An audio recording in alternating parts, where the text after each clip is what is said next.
After a breakup, the pain isn't always dramatic. Sometimes it's quiet, a hollow feeling, a sense that something essential is missing. You go through your day, but the world feels thinner somehow. And many people wonder, why does losing one person make life feel so empty? In the Buddha's teachings, the Buddha gives a very clear explanation. In many suttas from the Anguttara Nikaya, the Buddha says that he does not see any form, sound, smell, taste, or touch in the world that captures and holds the mind of a man more strongly than that of a woman. And in the same way, a woman's mind is most strongly captured by the form, sound, smell, taste, and touch of a man. The Buddha is pointing out that another person can become one of the strongest sources of sense pleasure in our life. A loved one isn't just someone we care about. They are a familiar face we enjoy seeing, a voice that comforts us, a touch that calms us, shared tastes, smells, routines, and moments.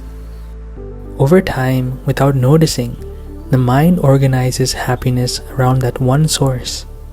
So when the relationship ends, what disappears isn't just the person. What disappears is a main support the mind was leaning on. That's why the emptiness feels so deep. The mind keeps reaching for what used to be there. Memories, messages, imagined futures, and finding nothing.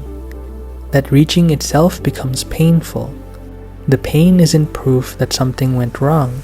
It's proof that the mind had learned to depend. Now the question becomes, what do we do with this emptiness?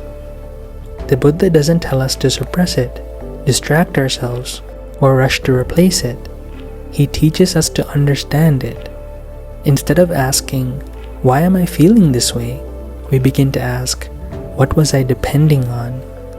Notice the emptiness as a feeling, not as a failure, not as a story about your worth. Just a condition arising because a support has been removed. As you gently observe the emptiness, without trying to fill it, something begins to change.